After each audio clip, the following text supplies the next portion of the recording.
Now, I told you in the earlier session that every Christian is called to be a servant of God.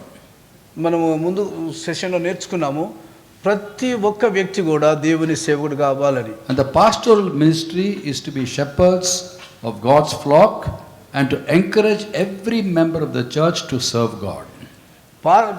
కాపరి యొక్క బాధ్యత ఏమిటంటే సంఘంలో ఉన్న ప్రతి ఒక్క సభ్యుడు కూడా దేవుని సేవకుడు అవ్వాలని. So shepherd of God should be a person after God's own heart. కనుక సంఘ కాపరి దేవుని హృదయానుసారుడై ఉండాలి. And our ministry must flow from our intimacy with God. మన యొక్క పరిచర్య దేవునితో ఉన్న సన్నిహిత సంబంధం ద్వారా రావాలి. And we spoke about how our teaching will come from closeness to God. The love that we share with people comes from growing closer and closer to God. మన ఉద్దేశం లేక దేవుని గురించి చెప్పే పరిచర్య దేవుని దగ్గర నుంచి రావాలి. ప్రజల పట్ల మనకున్న దేవుని ప్రేమను బట్టి ఆ పరిచర్య కొనసాగాలి. Now at a time when Israel had gone away from God, ఇశ్రాయేలీయులు దేవుని వదిలిపెట్టి వెళ్ళినప్పుడు God spoke to Eli the priest. ఆక ఏలీ ప్రవక్తతో దేవుడు మాట్లాడాడు. In 1 Samuel chapter 2 verse 35, మొదటి సమూయేలు 2వ అధ్యాయం 35వ వచనంలో, I will raise up for myself a faithful priest who will do what is in my heart and in my mind. నా హృదయంలోనూ నా మనసులో ఏదైతే ఉన్నదో దానిని చేయువానిని ఒకరిని నేను లేపుకుంటాను అన్నాడు ప్రవక్తను. Now even to Christians, మనం క్రైస్తవులుగా, to use a very crude term, mere members of the church, కేవలము సంఘ సభ్యులుగా మాత్రమే ఉండకుండా, as we say clergy and laity, we use all these terms. ఈ పదాలన్నీ వాడతాము. వీళ్ళు సంఘ కాపరులు, వీళ్ళు సంఘ సభ్యులని. The laity of the church కనుక సంఘ సభ్యులుగా ఉన్నటువంటి is వారు called to set the hearts and minds on things above. పైనున్న విషయాల మీద మనస్సును హృదయాన్ని పెట్టుకోవాలి. To the church members in Colossae, Paul writes in Colossians chapter 3 verse 1, 2 and 3. కొలస్సీయులకు రాసిన పత్రిక 3వ అధ్యాయం 1-2 వచనాల్లో పౌలు రాస్తున్నాడు కొలస్సీయులకు, Since you were raised with Christ, set your hearts on things above. మీరు క్రీస్తుతో కూడా లేపడినారు కాబట్టి మీ మనస్సు పైనున్న వాటి మీదనే ఉంచుకొనుడి. Where Christ is seated at the right hand of God. ఎక్కడైతే యేసు క్రీస్తు దేవుని కుడి పార్శ్వన ఆసీనుడై ఉన్నాడో, Set your minds on things above. ఆ పైనున్న వాటి మీద మాత్రమే మనస్సు ఉంచుకొనుడి, not on earthly things. ఈ భూ సంబంధమైన వాటి మీద మనస్సు పెట్టుకొనకుడి. So the hearts and minds of every Christian must be in things above.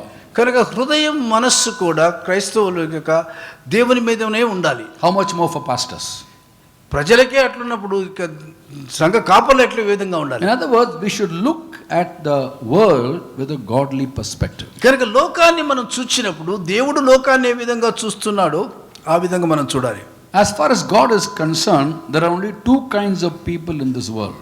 దేవుని వైపుగా మనం ఆలోచించినట్లయితే ఈ లోకంలో 2 రకాలు మాత్రమే ఉన్నారు మనుషులు. Those who are saved and those not yet saved. రక్షించబడిన వారు, రక్షించబడవలసిన వారు. That's all, 2 kinds of people. 2 రకాలే. Those who are saved, those not yet saved. రక్షించబడని వారు, రక్షించబడిన వారు. Those not yet saved, he wants them to hear the gospel. ఎవరైతే ఇంకా రక్షించబడలేదో వారికి రక్షణ సువార్త వినిపింప చేయాలని దేవుని ఇష్టం. Romans chapter 10 from verse 13 is written, 10వ అధ్యాయం రోమీయులకు రాసిన పత్రిక 13వ వచనం నుంచి ఈ విధంగా వ్రాయబడింది, everyone who calls upon the name of the Lord will be saved. ప్రభువు నామమున ప్రార్థించువాడు ప్రతివాడు కూడా రక్షించబడునని. But how can they call upon the one they have not believed in? ఎవరినైతే నమ్మలేదో ఏ విధంగా వారు ప్రార్థన చేస్తారు? How can they believe in the one of whom they have not heard? ఎవరి గురించి అయితే వినలేదో వారిని ఏ విధంగా వీరు వింటారు? How can they hear unless someone preaches to them? వారికి ఎవరైనా బోధించకపోతే ఏ విధంగా వింటారు? And how can they preach unless they are sent? ఏ విధంగా వారు బోధిస్తారు వాళ్ళు పంపబడకపోతే? These are the questions that the apostle Paul put to the church in Rome. So రోమాలో ఉన్నటువంటి సంఘానికి పౌలు ఈ ప్రశ్నలు వేస్తున్నాడు. I have one more question to that. దానికి ఇంకొక ప్రశ్న జత చేస్తాను. How can they be sent unless they are willing to go? వాళ్ళని ఏ విధంగా పంపగలం వాళ్ళకు పోవడానికి ఇష్టం లేకపోతే? And therefore the church has to go out and share the gospel, and also when people are brought to the people of God, they should share the gospel.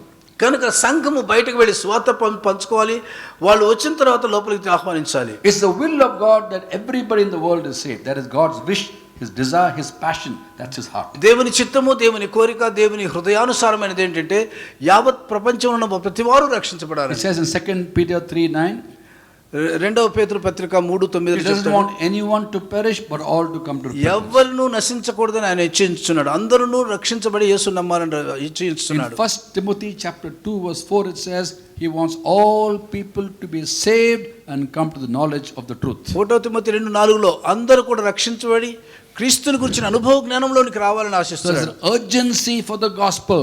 సువార్త ప్రకటించడానికి ఆతురత ఉన్నది. So pastors have to encourage every church member to be faithful to be a witness. కనుక సంఘ కాపరులు ప్రోత్సహించంటే సంఘంలో ఉన్న ప్రతి సభ్యుడు నమ్మకమైన సాక్షిగా ఉండాలని. Every Christian may not be an evangelist, but every Christian is a witness for Christ. ప్రతి క్రైస్తవుడు ఒక సువార్త పరిచారుడు కాకపోవచ్చు కానీ ప్రతి క్రైస్తవుడు సాక్షిగా ఉండగలడు. We should be faithful to the gospel. సువార్తకు నమ్మకంగా ఉండాలి. And therefore it's important to make people aware of God's plan, God's purposes for the world. లోకం విషయమైనటువంటి దేవుని ఉద్దేశములు, దేవుని ప్రణాళికలు ఎరిగి ఉండాలి. When I'm always amazed, నేను ఎల్లప్పుడు ఆశ్చర్యపడేది ఏంటంటే there in Ephesus, ఎఫెస్ పట్టణంలో 12 people filled with the Holy Spirit. 12 మంది యొక్క పరిశుద్ధాత్మ ద్వారా నింపబడినారు. They met every day for 2 years. 2 సంవత్సరాలు కలుసుకున్నారు ప్రతిరోజు. In a small Bible study, a prayer meeting for 2 years, they met every day beginning with 12 people. ఆ 12 మందితో కలిసి ప్రతి దినము బైబిల్ పఠనానికో బైబిల్ ప్రార్థనకో కూటాలకు వచ్చేవాళ్ళు. And Acts 19:10 says, in this way all the Jews and Greeks in the province of Asia, which is basically Turkey today, they heard the word of God. ఆ విధంగా Asia ప్రాంతంలో ఉన్నటువంటి ప్రతి వారునుగా కూడా సువార్తను విన్నారు. In 2 years time, everybody heard the word of God, beginning with 12 people. ఆ 12తో మొదలుపెట్టినటువంటి సేవా పరిచర్య ఆసియా ఖండం అంతట్లో అందరూ ప్రతి ఒక్కరు కూడా సువార్తను విన్నారు. What about in India? మరి భారతదేశం సంగతి ఏమిటి? In 2000 years, how many have heard the word of God? 2000 సంవత్సరాలు అయింది కదా, మరి ఇప్పటికి ఎంతమంది సువార్త విన్నారు? Because we are lazy. సోమరులు The కాబట్టి. church is self-centered. ప్రతి సంఘము స్వార్థంగా చూచుకున్నది. Bless me, bless my family, bless my church, bless my neighborhood, that's all. నన్ను ఆశీర్వదించండి, నా కుటుంబాన్ని ఆశీర్వదించండి, మా చర్చిని ఆశీర్వదించండి, మా పొరుగు ఇంకంత మాత్రమే. And yet the gospel came to us 2000 years ago. అయితే అప్పటికి సువార్త ఎప్పుడు వచ్చింది? 2000 సంవత్సరాల కింద వచ్చింది మనకు. Have you ever wondered when Pilate asked Jesus what is truth? Jesus kept quiet. John 18:38. యోహాను రాసిన సువార్త 17:20. 18:38. 18:38లో చెప్తున్నాడు. పిలాతు మాట్లాడుతున్నాడు, యేసు మౌనంగా ఉన్నాడు. He kept quiet. యేసు మౌనంగా ఉన్నాడు. సత్యం అంటే ఏమిటో? Whereas to the Jews in John 8:32 he says, you will know the truth, truth will set you free. 18:32లో యూదులతో అయితే యేసు అంటాడు, మీరు సత్యమును ఎరుగుదురు, సత్యం మిమ్మల్ని స్వతంత్రులుగా చేయును. He didn't tell the Jews, I am the truth. You will know the truth, truth will set you free. యూదులతో చెప్పలేదు నేను సత్యమునని, మీరు సత్యమును ఎరుగుదురు, సత్యం మీరు స్వతంత్రులుగా చేయును. But to one person he said, I am the truth. ఒక్క వ్యక్తితో అన్నాడు, నేనే సత్యం అన్నాడు. In John 14:6 he says, I am the way, the truth and the life. No one comes to the Father except through me. 14:6లో అంటాడు యోహాను రాసిన సువార్తలో, నేనే మార్గం సత్యం జీవమునైనాను, నా ద్వారానే తప్ప తండ్రి యొద్దకు ఎవడునూ రాలేడు. To one man he said. ఒక్క వ్యక్తితో అన్నాడు. One disciple. ఒక శిష్యునితో. Who was that disciple? ఎవరు ఆ శిష్యుడు? His name was Thomas. తోమాతో అన్నాడు. Why did he tell Thomas? ఎందుకు తోమాతో అన్నాడు? Because Thomas is coming to Bharat. ఎందుకంటే భారతదేశానికి వస్తాడు తోమా. He's coming to India. భారతదేశానికి వస్తాడు. A special message to India. భారతదేశంలో ప్రత్యేకమైన వర్తమానం భారతీయులకు. Of course, this is for the whole world, but I think Thomas never forgot that instruction, that statement. ఆ స్టేట్మెంట్ తోమా మర్చిపోనే లేదు. In my ministry of 34 years, I've seen thousands of Hindus believe in John 14:6 and become Christians. తోమా ఈయన ఒక్కడి కొరకే వచ్చినట్టు ఈ 34 సంవత్సరాల్లో దేవుడు వేల కొలది ప్రభు దగ్గరకు వచ్చుట చూచాడు. And I came to Christ through John 14:6. నేను 14:6 యోహాను సువార్త, నేనే మార్గం నేనే సత్యం. And we are so shy to tell people about he is the way. ఆయనే మార్గం అని చెప్పడానికి అనేక మంది ప్రజలు సిగ్గుపడతారు. Once in a meeting in Andhra Pradesh, one man got very angry because I said Jesus is the way, the truth and the life. నేను యేసుక్రీస్తు మార్గం సత్యం జీవమైన చెప్పినందుకు ఒక వ్యక్తి చాలా కోపపడ్డాడు సార్ గుంటూరులో. Now it happened in విశాఖపట్నంలో. So he asked me, why do you say he is the only way? ఎందుకు నువ్వు ఆయనే మాత్రం మార్గం అంటావు? In that meeting 300 Hindus accepted Christ. ఆ దినం 300 మంది ప్రభు యేసుక్రీస్తుని నమ్మారు. But few people didn't accept, they got angry. కొంతమంది కోపం వచ్చింది, నమ్మలేదు యేసును. Why do you say he is the only way? ఎందుకు చెప్తావు ఆయనే మార్గం అని? I told him, ఏం చెప్పానంటే, I am not saying he is the only way. నేననలేదు ఆయన మాత్రమే ఆయనే మార్గం అని. He said he is the only way. ఆయనే చెప్పాడు నేను మార్గం అని. I believe what he said, so I am telling you. ఆయన చెప్పింది నేను నమ్ముతాను కనుక మీకు చెప్తాను. And he sat down. అని కూర్చున్నాడు. One more guy stood up. ఇంకొకడు వచ్చి లేచాడు. Why do you go about converting people? ఎందుకు ప్రజలను మార్పు చేస్తున్నారు? I said, I cannot convert anybody. నేను ఎవరిని మార్చలేదండి. I speak the truth as in the Bible. బైబిల్లో ఉన్న సత్యాన్ని And మాట్లాడతాను. God converts people's hearts. దేవుడు హృదయాలు మార్చేస్తాడు. Then I asked him a question మళ్ళీ నేను ఒక ప్రశ్న in వేశాను front of everybody. అందరి ఎదురుగా. Is it wrong to obey God? దేవునికి లోబడడం తప్ప? He said, what do you mean by that? దాని అర్థం ఏంటండి? I told him, my Lord has commanded me నా దేవుడు నాకు ఆజ్ఞాపించాడు. in Matthew 28:19 28:19 మత్తయి వ్రాసిన సువార్తలో to go to the ends of the world and preach the gospel, make disciples. భూదిగంతంలోకి వెళ్ళి సువార్తను ప్రకటించి శిష్యులుగా చేయుడి. So I'm only doing that. నేను అది మాత్రమే చేస్తున్నాను. He commanded me, I'm doing that. ఆయన ఆజ్ఞాపించాడు, నేను చేస్తున్నాను. Is it wrong? అది తప్ప? Then he said, oh, అవునా? happens you're not converting people, no? So కనుక ప్రజలు మీరు మార్చట్లేదు అనమాట. So no, I'm not converting. నేను మార్చట్లేదు. Oh, then it's okay. And he also said, అట్లయితే పర్లేదు. ఆయన కూడా కూర్చున్నాడు. so when God is given us a commandment, why are we keeping quiet? దేవుడు ఆజ్ఞాపించినప్పుడు ఎందుకు మౌనంగుంటున్నాము? You know why? We're not friends of Jesus. అనగా ఒక విధంగా చెప్పాలంటే వాళ్ళు యేసుక్రీస్తు యొక్క If you స్నేహితులు listen కాదు. to his heart, వాళ్ళ హృదయం వైపు చూస్తే he has a burden for people who are lost. ఆ నశించిన వారి పట్ల భారం కలిగి ఉన్నారు. Now, we all are expecting Christ to come a second time. రెండవసారి యేసుక్రీస్తు రావాలని ఎదురు చూస్తున్నాం. He's going to come, definitely. ఆయన తప్పక రాబోతున్నాడు. Very often question and session they ask me, అనేక మంది ప్రశ్నలు వేస్తారు నాకు when class. is Jesus coming? ఎప్పుడు వస్తున్నాడు యేసుక్రీస్తు? No, I don't know, nobody knows. నాకు తెలియదు, ఎవరికి కూడా But తెలియదు. there are some very, very, very wise people చాలా మంది చాలా గొప్ప జ్ఞానం కలిగిన who వాళ్ళు, are wiser than Jesus also, వాళ్ళు యేసుక్రీస్తు కన్నా జ్ఞానులు. who know when he's coming. వాళ్ళు చెప్తారు పలానా తారీఖున వస్తారని. Jesus, I don't know when I'm going to come out. మనకు నిజంగా తెలియదు ఎప్పుడు వస్తాడు. But these people know. అయితే వీళ్ళకి తెలుసు. And they will say, he's coming on July 21st, 2015. 2015 July 15వ తారీఖున వస్తాడు. I have a simple question. నాకు ఒకటే చిన్న ప్రశ్న ఉంది. If you are sure he's coming July 21st, 2015, 2015 July 15లో వస్తాడని ఖచ్చితంగా నీకు in తెలిస్తే, July 20th I will come to your house. July 20వ తారీఖు మీ ఇంటికి వస్తాను. I'll come to your house previous day. అంతకు ముందు రోజు వస్తాను. You write your property in my name. నీ ఆస్తి అంతా నా పేరు రాసేసేయి. That they will not do. అది చేయరు మళ్ళీ. If you are sure he's coming tomorrow, why do you want your property? రేపు వచ్చేవాడైతే నీకు ప్రాపర్టీ ఎందుకు కావాలి అసలు? At least in the last day of your life on earth, be gracious. చిట్ట చివరి దినన్నా కృపాసహితంగా ఉండు So జీవితంలో. don't waste your time trying to find out when he's coming a second time. ఎప్పుడు వస్తాడా అని కనుక్కుంటూ టైం వేస్ట్ చేయదండి. His second coming means two things to us. ఆయన వస్తున్నాడు రెండోసారి అంటే రెండు సంగతులు గమనించండి. And pastors must know that. పాస్టర్లు ముఖ్యంగా తెలుసుకోవాలి. Number one, we should share the gospel. The church should share the gospel. Everybody in the church. మొట్టమొదటిది ప్రతి ఒక్కరం కూడా, మీరు కూడా సువార్త అందరికీ In ప్రకటించాలి. Matthew 24:14, Jesus says, 24:14 మత్తయి రాసిన సువార్త యేసు చెప్తున్నాడు, and this gospel of the kingdom will preached in the ends of the world as testimony to all nations, and then the end will come. ఈ సువార్త సర్వవ్యాప్తిగా సర్వలోకంలో ప్రకటించబడింది, ఆ తరువాత అంతము వచ్చును. So the church must be involved in evangelism for people who are not yet saved.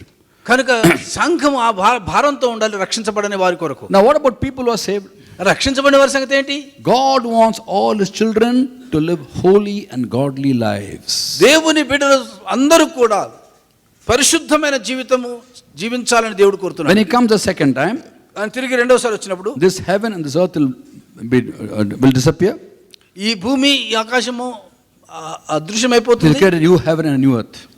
He'll create a new heaven కొత్త and a new భూమి earth. వస్తుంది మనకు. In 2 Peter 3rd chapter, verse 11 and 12, it రెండవ says, పేతురు 3వ అధ్యాయంలో the elements will burn the fire, the elements will be removed, ఈ యొక్క అన్ని కూడా కాలిపోతాయి వేండ్రంతో, everything will be destroyed. అన్ని కూడా నాశనం అయిపోతాయి. Verse 12 he says, 12వ వచనం చెప్తాడు, since everything will be destroyed in this manner, what kind of people ought you to be? ఈ విధంగా అన్ని రగులుకొని నాశనం అయిపోతూ ఉండగా ఎటువంటి రకమైనటువంటి ప్రజలై ఉండాలి మీరు? You ought to live holy and godly lives. దైవ సంబంధమైన పరిశుద్ధమైన జీవితం మీరు జీవించాలి. As you look forward to the day of the Lord and speed its coming. ఆ దేవుని రాకడ కొరకు ఎదురు చూస్తూ ఆయన రాకడను ప్రేరేపించుచు. So before he comes the second time, రెండవసారి ఆయన రాబోతుండగా he wants the church, ఆయన కోరేది ఏంటంటే సంఘము, number one, to share the gospel before he comes, ఆయన రాకముందు సువార్త పంచుకోవాలి, and number two, for the church to be holy and blameless in his sight. ఆయన దృష్టి ఎదుట యథార్థంగాను నిందారహితంగాను సంఘం ఉండాలి. And there pastors have a very important role to play. ఆ విషయంలో సంఘంలో సంఘ కాపరులకు చాలా ప్రాముఖ్యమైన పాత్ర To వహించింది. deal with sin in the church. సంఘములో పాపం ఉన్నది. ఉన్నటువంటి పాపం విషయమే చర్య He తీసుకోవాలి. wants a church holy and blameless.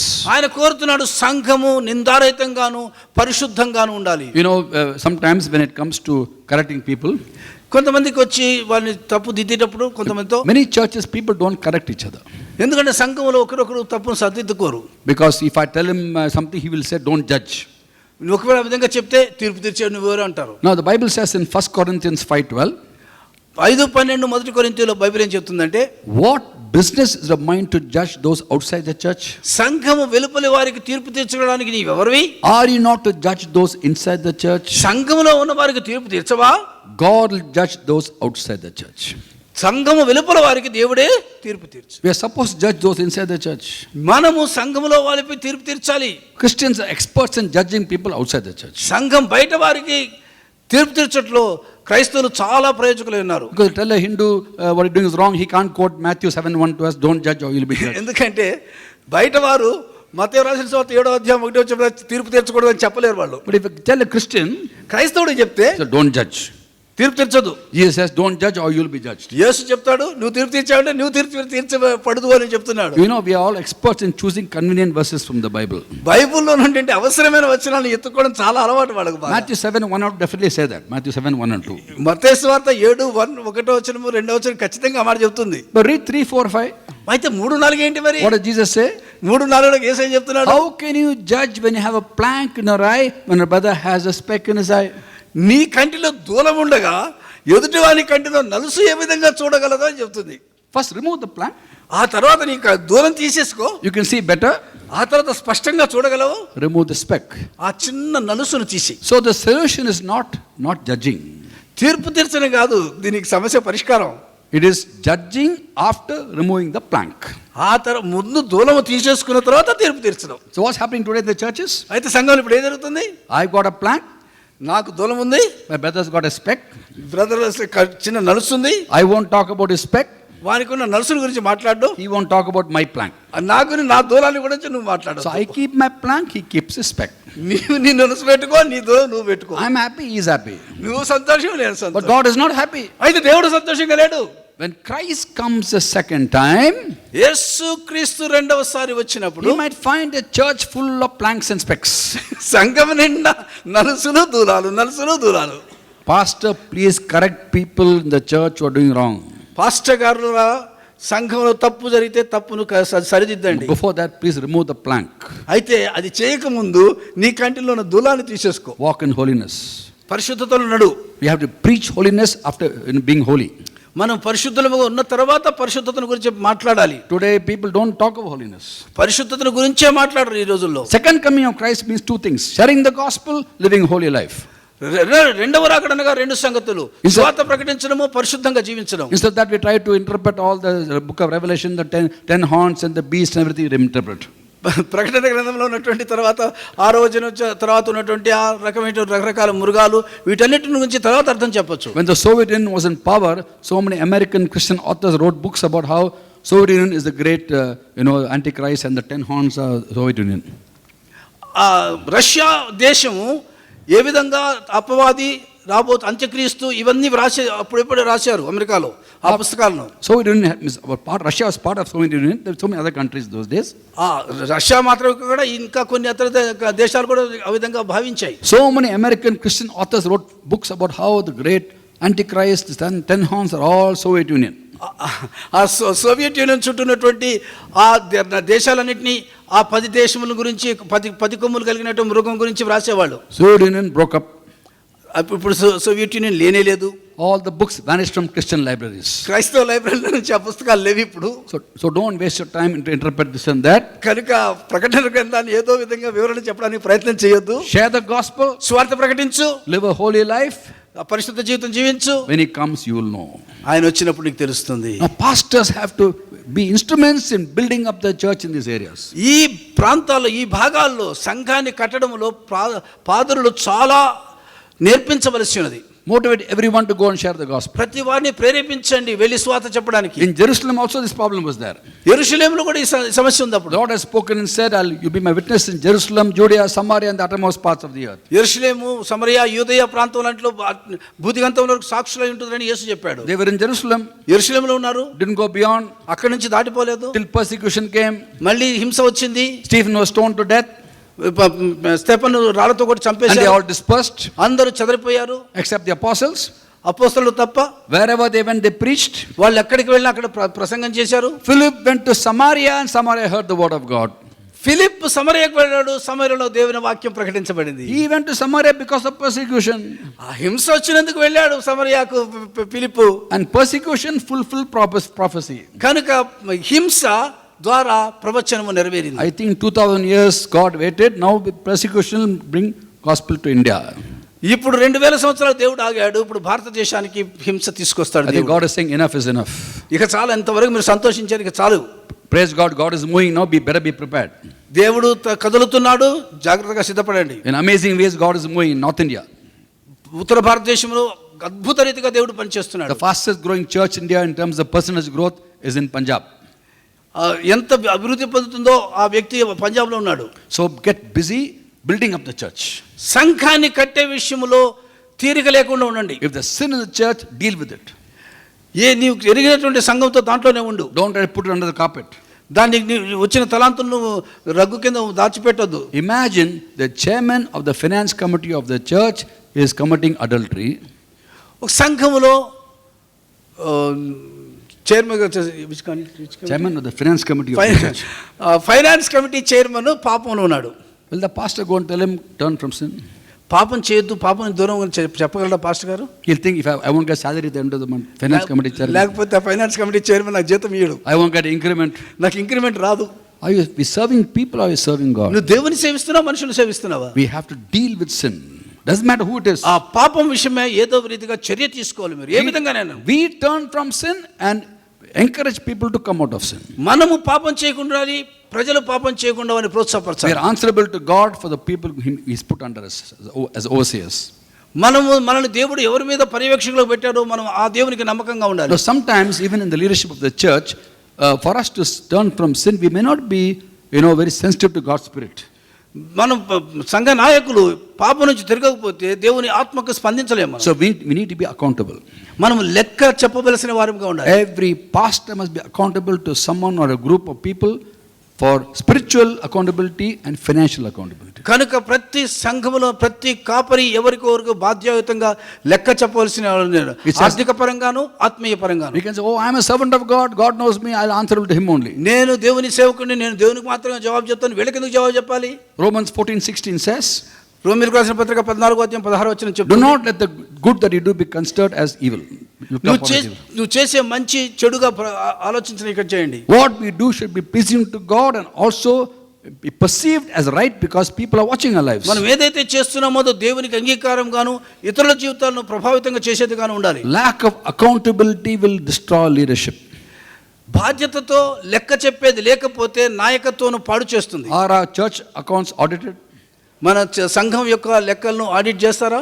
Are the accounts made known to all the church members? Accounts అందరి చర్చ్ మెంబర్ సభ్యులకు తెలియజేస్తారా? Or are we saying, I'm a servant of God, I'm answerable to God only? ఇది నేను దేవుని సేవకుడిని, నేను దేవునికే లెక్క చెప్పాలి. We are accountable to people. మనం ప్రజలకు లెక్క చెప్పాలి. Because we have to do things right before God.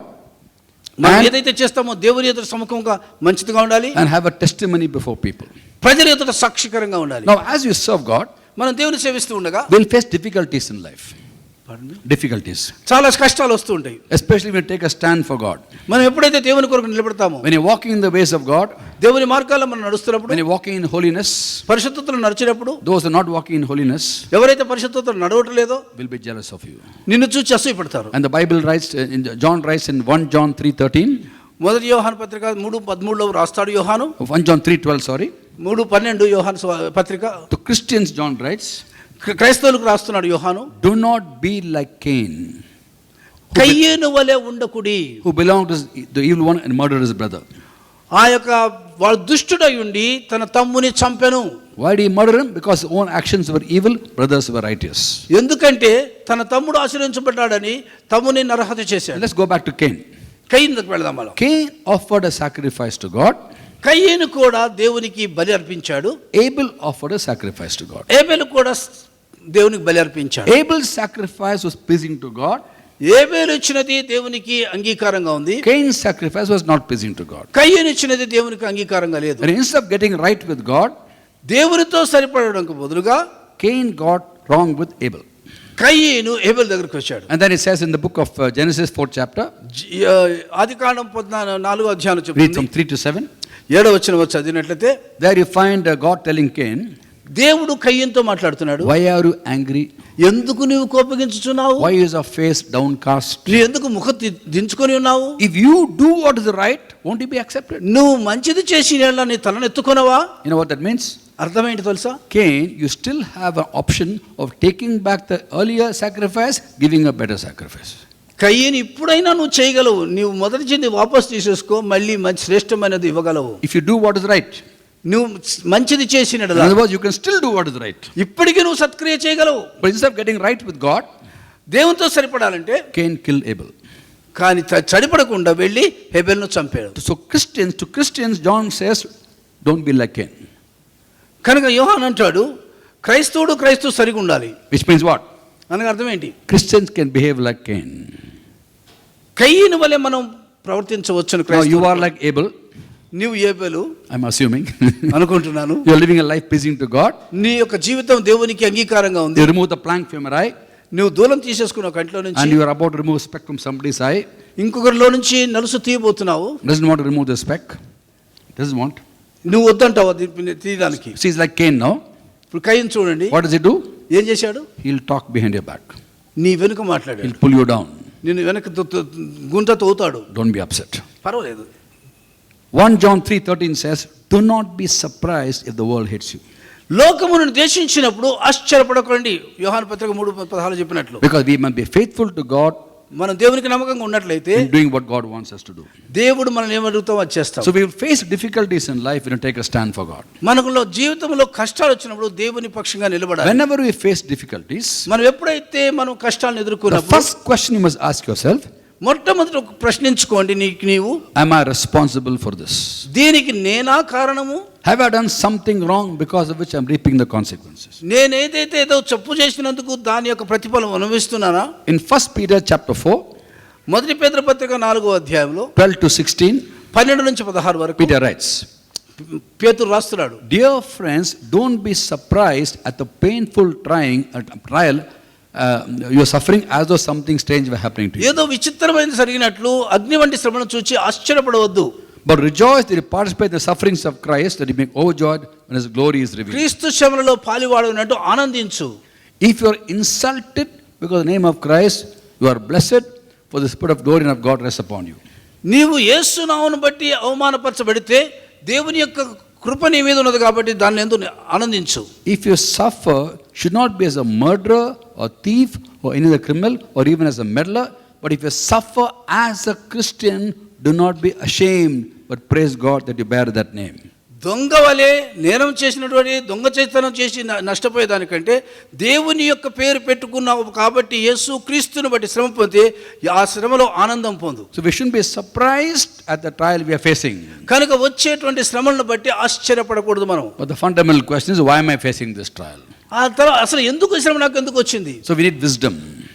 జ్ఞానం కావాలి మనకు. Ask God wisdom, Lord, why is this happening to me? ఇది ఎందుకు జరిగింది అనేది తెలుసుకోవడానికి జ్ఞానం కావాలి. Have I done something wrong because of which I am reaping the consequences? నేను ఏదో ఒకటి చేశానా, దానివల్ల ఈ ప్రతిఫలం అనుభవిస్తున్నానా? If it is so, then confess it, forsake it, and make amends wherever necessary. అదే సత్యమైతే ఒప్పుకో, దాన్ని విడిచిపెట్టు, దేవుని కొరకు జీవించు. 1 Corinthians 11:31 says, if we judge ourselves, we will not come under judgment.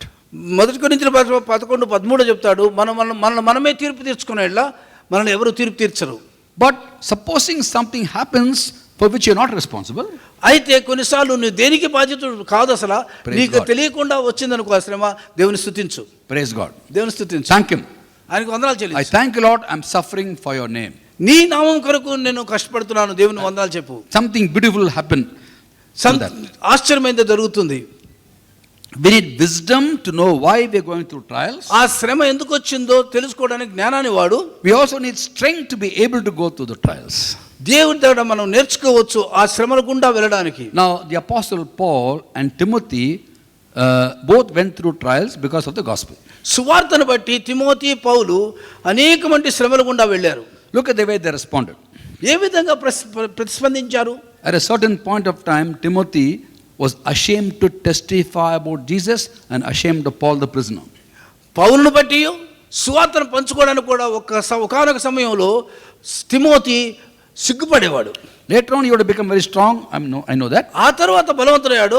దాని గురించి మాట్లాడలేదు. God changed everybody. దేవుడు అందరిని మారుస్తాడు. He was a sincere man. నమ్మకమైనటువంటి వాడు. But at a certain point of time, Timothy also was ashamed to testify about Jesus. సువార్తను గురించి సిగ్గుపడ్డాడు Timothy కూడా ఒకానొక సమయంలో. Because he faced difficulties because of the gospel. సువార్తను బట్టి వచ్చినటువంటి శ్రమలను బట్టి. And Paul encourages him. పౌలు ప్రోత్సాహపరుస్తున్నాడు. 2 Timothy chapter 1 verse 8. 2 తిమోతి 1:8 He writes to him. ఏం రాస్తున్నాడు? From a prison in Rome. రోమాలో ఉన్నటువంటి చెరసాల నుంచి. Do not be ashamed to testify about our Lord or ashamed of me as prisoner, but join with me in suffering for the gospel by the power of God. దేవుని యొక్క శక్తి వలన నాతో కలిసి సువార్త శ్రమలు అనుభవించుము. యేసుక్రీస్తుని బట్టి గాని యేసుక్రీస్తు సువార్తను బట్టి గాని సిగ్గుపడకుండా. What does it mean? దాని అర్థం ఏంటి? God empowers us among other things also to face suffering. కనుక దేవుడు అనేక సంగతులు మనకు తోడు చేయడం మాత్రమే కాకుండా శ్రమలలో గుండా ఏ విధంగా శ్రమలను ఎదుర్కోవాలో కూడా తెలియచేస్తాడు. 11th and 12th verse Paul writes, same chapter. అదే అధ్యాయము 11-12 రాస్తాడు పౌలు. Of this gospel I was made an herald, an apostle and a teacher. ఈ సువార్తకు నేను బోధకుడుగాను అపోస్తలుడుగాను ప్రకటించువాడుగాను చేయబడినాను. That is why I am suffering as I am. ఆ కారణంగా ఈ శ్రమను అనుభవించుచున్నాను. కానీ yet I am not ashamed, ఆయనను నేను సిగ్గుపడను. because I know whom I have believed. ఎందుకంటే నేను నమ్మిన వానిని ఎరుగుదును గనుక. And I am convinced that he is able to guard what I have entrusted to him for that day. ఆ దినమున ఆయనకు నేను అప్పగించిన దాన్ని రాబోచున్న దినం వరకు కాపాడగలను రుజుగా నమ్ముచున్నాను. What Paul is saying is, పౌలు ఏం చెప్తున్నాడంటే, by suffering for the gospel, సువార్త కొరకై ఎప్పుడైతే నేను శ్రమ పొందుతున్నాను, I am storing treasures in heaven. పరలోకంలో ధనము సమకూర్చుకొనుచున్నాను. It will never perish, spoil or fade. అది అక్కడ వాడిపోదు, వాడబారదు, దొంగలు కొట్టేయరు. No thief can break in and steal. అక్కడ ఏ దొంగ కూడా దొంగతనం చేయడు. And my Lord is keeping it safe for me. దేవుడు దాన్ని నా కొరకు భద్రంగా ఉంచుతున్నాడు. You know who store up treasures in heaven? Who stores up treasures in heaven? పరలోకంలో ఎవరు ధనాన్ని సమకూర్చుకుంటారో తెలుసా మీకు? We store up treasures. మనము అక్కడ ధనాన్ని సమకూర్చుకుంటాం. God only preserves them. దేవుడు కాపాడుతాడు దాన్ని. The more trials here because of Jesus, యేసుని బట్టి శ్రమలు ఎక్కువ కొలది more rewards in heaven. ఎక్కువ బహుమానాలు పరలోకంలో. The more troubles here, ఎక్కువ శ్రమలు ఇక్కడ. more bedrooms in your mansion. నీకున్న భవనంలో అనేక బెడ్రూమ్స్. No trouble here, ఇక్కడ శ్రమ లేదు. construction stopped in heaven. పరలోకంలో ఇల్లు కట్టడం ఆగిపోతుంది. Angels go on strike. Angels కూడా స్ట్రైక్ చేస్తారు. Mitra doesn't want to suffer, why you should build a mansion for him? Mitra ఎందుకు కష్టపడి ఇష్టపడి ఎందుకు ఆయనకి బిల్లు కట్టాలి అక్కడ. So rejoice in trials. క్రీస్తుని ఆనందించు. You know, unfortunate thing is when we go through trials in the will of God, దేవుని చిత్తానుసారంగా శ్రమలో కూడా మనం పోతూ ఉండగా, then all the church members, oh Lord is suffering so much. No Lord, please. దురదృష్టం ఏంటంటే సంఘంలో అంటారు, పాపం ఎన్ని శ్రమలు పడుతున్నారు చూడండి, ఎట్లా ప్రభువా నీకు శ్రమలు ఇయ్యొద్దు అంటాం. What are you telling us? God, please stop construction in heaven, don't mansions. నువ్వు ఆ మాట చెప్పినప్పుడు అంటే పరలోకంలో కట్టడం ఆపేయి అని చెప్తున్నావు. Some troubles are from devil, I know that. సైతాన్ నుంచి వస్తే కొన్ని శ్రమలు నాకు తెలుసు. All troubles from devil, some God allows for a better purpose. మన మంచి ఉద్దేశం కొరకు, శ్రేష్టమైనటువంటి దాని కొరకై దేవుడు కొన్నిసార్లు శ్రమను పంపిస్తాడు. So we need wisdom. కనుక జ్ఞానం కావాలి మనకు. Wisdom and strength. కనుక శక్తి, జ్ఞానం both are available for every Christian. ప్రతి క్రైస్తవునికి ఇవి సమంగా అందుబాటులో ఉన్నాయి. Again, how much more for pastors? ఇంకా సంఘ కాపలకు ఇంకెంత కావాలి అది? James 1:5 says, if anyone lacks wisdom, let him ask, who gives generous to all without finding fault. Who God gives to all. 1:5 ఏమంటాడు? ఎవరికైనా జ్ఞానం కుదరగలిగిన వాడిని అడిగినట్లయితే దేవుడు ధారాళముగా వానిని దాన్ని దయచేయును. And Ephesians 6:10 says, finally be strong in the Lord and his mighty power. 6:10 ఎఫెసీయులకు రాసిన తుదకు ఆయన ప్రభు యొక్క మహాశక్తి కింద బలవంతుడు కమ్ము. And his mighty power is given to us by the anointing of the Holy Spirit. పరిశుద్ధాత్మ అభిషేకం ద్వారా ఆయన గొప్ప శక్తి మనకు అనుగ్రహించబడి ఉంది. Holy Spirit gives us wisdom, the word of wisdom. పరిశుద్ధాత్మ దేవుడు వాక్యానుసారంగా జ్ఞానం దయచేస్తాడు. He anoints us with power, we fill with power, overflow with power. దేవుని బలము చేత నింపబడగానే ఆత్మతో ఆ పొర్లి పారుచున్నటువంటి పరిశుద్ధాత్మ దేవుని యొక్క శక్తి. Whenever you think of power from God, we think of healing and miracles and signs and wonders. దేవుని యొక్క శక్తి చాలా చోట్ల మనం ఏమంటాం, ఆశ్చర్యకార్యములు, స్వస్థత, దయ్యాలు ఎల్లగొట్టడం, ఇది. Praise God, God is still a wonder working God. దేవుడు ఇంకా అద్భుతాలు చేసేవాడు, వాస్తవం, ఆ విషయంలో సందేహం లేదు. But have I ever thought of power to turn from sin? పాపము నుంచి వైదొలగడానికి శక్తి కావాలని ఎప్పుడు ఆలోచించారా? Power over the evil one in Jesus' name. యేసు నామమున దయ్యములు వెళ్ళిపోతున్నప్పుడు. And power to face trials and rejoice in trials. శ్రమలలోను ఎదుర్కొనుటయు శ్రమల్లో ఆనందించుటకు శక్తి కావాలి. You know, rejoicing is a verb. సంతోషించుట అనేది క్రియ. And the corresponding noun is joy. దానికి అనుకూలమైన ఆనందం. So why do we rejoice?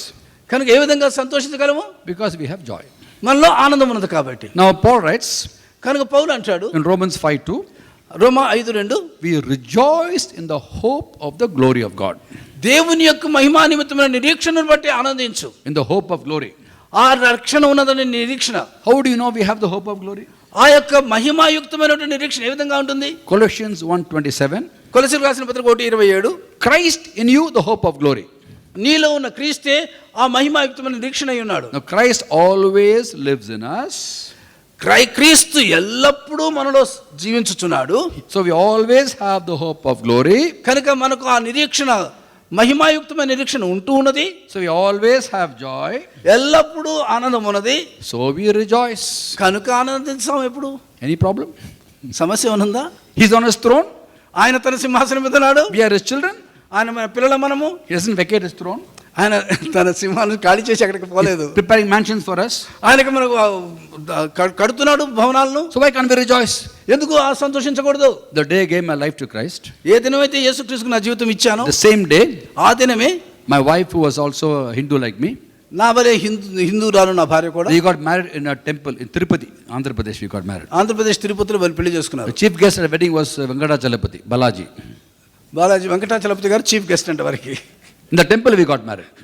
ఎందుకంటే ఆ దేవాలయంలో పెళ్లి చేసుకున్నాడు. And the day I accepted Christ, యేసు క్రీస్తు నమ్మిన దినమున my wife fell sick with a mental illness. మనోవ్యాధి వచ్చింది నా భార్యకు. She lost her mind. తన మనసు చెడిపోయింది. And everything went wrong. అన్ని కూడా పరిస్థితులు తారుమారు అయిపోయాయి. And I was told about it. She was in India, I was in Germany. I came back to India and she was in hospital undergoing shock treatment. ఆమె ఇండియాలో ఉండేది, నేను జర్మనీలో ఉన్నాను. ఆమె షాక్ ట్రీట్మెంట్కి చెన్నైలో ఆసుపత్రిలో పెట్టారు. And then the doctor, I came back to India, I saw her in hospital. Doctor said very difficult case. Doctor చెప్పారు ఈ రోగం చాలా ముదిరిపోయి కుదరదండి అన్నారు. You take her back. తీసుకువెళ్ళండి అన్నారు. They gave medication. మందులు ఇచ్చారు. I took her back. ఇంటికి తీసుకెళ్ళాను. And everything went wrong. అన్ని పరిస్థితులు తారుమారయ్యాయి. And the devil came and spoke to me. సాతానుడు వచ్చి మాట్లాడుతున్నాడు. When you did not know Jesus, you say you belong to Jesus, everything was fine with you. యేసును నమ్మక ముందు, యేసును నమ్మకకుండా ఉన్నప్పుడు అంతా బాగా జరిగింది. Now you say you're Christian. ఇప్పుడు క్రైస్తవుడు అంటున్నావు. See what happened to your wife. చూడు నీ భార్యకి ఏమైందో. Forget about the Jesus. యేసుని గురించి మర్చిపో. But before that, God has spoken to me. దానికి ముందే దేవుడు మాట్లాడాడు. He prepares us for devil's talk also, no? దేవుడు మనను సాతాను మాట్లాడే విషయం కూడా సిద్ధపరుస్తాడు. And you know, the Holy Spirit speaks to us. పరిశుద్ధాత్ముడు దేవుడు మాట్లాడతాడు. Expects us to obey, listen to him. ఆయన మీరు ప్రత్యేకంగా విన్నట్లయితే. And he's also watching when the devil comes. సాతానుడు వచ్చినప్పుడు to see how we quote the scripture of devil and how he runs away. సాతానుకు వాక్యం చెప్పండి, వాడు పారిపోతాడు. God showed me from book of Job chapter 1 verse 8. యోబు గ్రంథము 1వ అధ్యాయం ఏదో వచ్చిన చూపించాడు దేవుడు నాకు. God shows off Job to Satan. ఆ దేవుడు God shows off Job to Satan. ఆ సాతానుకి దేవుడే చూపిస్తాడు యోబుని. Have you considered my servant Job? నాకు సేవకుడు యోబును ఆలోచించావా? There's no one on earth like him. అటువంటి వాడు భూలోకమందంతటా లేడు. He is blameless and upright, a man who fears God and shuns evil. దేవునికి భయపడేవాడు, తన ప్రవర్తన అంతట్లో యథార్థత కలిగిన వాడు. Now God won't tell about me, there's no one like Rajkumar. That he will not say. నా గురించి దేవుడు చెప్పడు రాజకుమార్ లాంటి వాడు ఎవడూ లేడని. But when I praise and worship him in difficulties, God is so happy. మనం ఆ కష్టాల్లో ఆయన స్తుతిస్తూ ఆయన ఆరాధిస్తూ ఉన్నట్లయితే దేవుడు ఎంత సంతోషిస్తాడంటే he will show us off even to Satan. సాతానుకు చూపిస్తాడు నిన్ను. So I told Satan, సాతానుతో చెప్పాడు, don't come and talk to me. నాతో వచ్చి మాట్లాడొద్దు, You go and listen to what my Lord is telling about me to you. నన్ను గురించి నీకేం చెప్తున్నాడో దేవుడు, అక్కడికి పోయి దేవుని దగ్గర విను అని సాతాను చెప్తాడు. When I praise him, he's happy. ఎందుకంటే నేను దేవుని స్తుతించినాడు, దేవుని And సంతోషిస్తాడు. he'll tell you, look at Rajkumar. చూడు ఎంత సంతోషిస్తున్నాడు. నేను సాతానుకు చెప్తాడు రాజ్కుమార్ I గురించి, learnt a simple formula how to handle the devil. సాతానుని ఏ విధంగా ఎదిరించాలో చిన్న ఫార్ములా ఉంది. If he talks to you about your past, you talk to him about his future. నీ గతాన్ని గురించి మాట్లాడతాడు, రాబో సంగతిని గురించి కూడా మాట్లాడతాడు. He will run away from you. వాడు వెళ్ళిపోతాడు. And then my wife was sick, నా భార్య జబ్బు చేసింది, but the Lord spoke to me. దేవుడు మాట్లాడాడు. 1 Peter chapter 5 verse 10.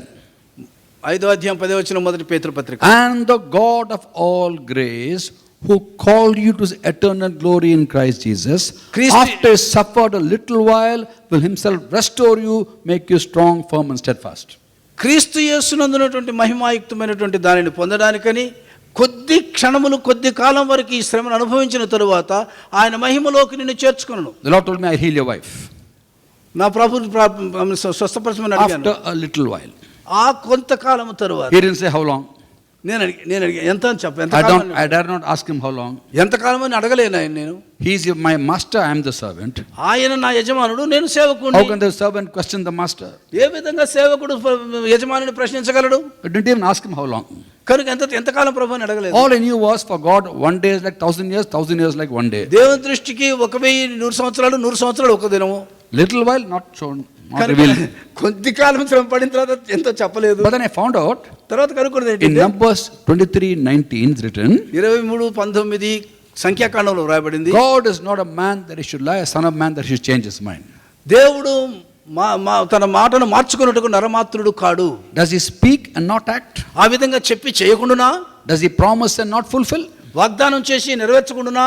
In Isaiah 43:13 God says, 43:15లో, Isaiah 43 verse 13, 43:13లో ఏమంటా అంటే యెషయా గ్రంథంలో, when I act, who can reverse it? నేను ఏదైనా చేస్తే దాన్ని త్రిప్పగలిగిన వాడెవడు? When God speaks, he will act. When he act, no one can reverse. దేవుడు మాట్లాడినప్పుడు అది చేస్తాడు, ఆయన పని చేయగా ఎవరు దాన్ని And the Lord told me, ఎదుర్కొనలేరు. of little while I'll heal your wife. నీ భార్యను కొంతకాలం తర్వాత స్వస్థపరుస్తాడు. And just as God promised, ఏ విధంగా అయితే వాగ్దానం చేశాడో, after a little while he healed my wife. కొంతకాలం తరువాత నా వీరి భార్యకు స్వస్థత దొరికింది. How long was little while? ఆ కొద్ది కాలం ఎంతకాలం తెలుసా? Only 15 years. 15 సంవత్సరాలు మాత్రమే. 15 years was training. 15 సంవత్సరాలు ప్రార్థన చేస్తున్నారు. Basic training, advanced training and refresher courses. కనుక ఈ లోపల ట్రైనింగ్ ఇస్తున్నాడు, అడ్వాన్స్ ట్రైనింగ్ ఇస్తున్నాడు, రిఫ్రెష్ కోర్స్ ఇస్తున్నాడు. After healing in 1995, subsequently 1999లో స్వస్థపరిచిన తర్వాత sometimes I get refresher courses also. మళ్ళీ రిఫ్రెషర్ కోర్సు మళ్ళీ నూతనంగా నేర్పిస్తాడు. But I always praise God. Hallelujah. ఎల్లప్పుడూ దేవుని స్తుతిస్తాను నేను. Because who God is does not change. మన దేవుడు మార్పు లేనివాడు. Who I am in him does not change. నేనెవరినో ఆయనకు మార్పు చెందినవాడు. It's not by accident my Hindu parents named me Rajkumar.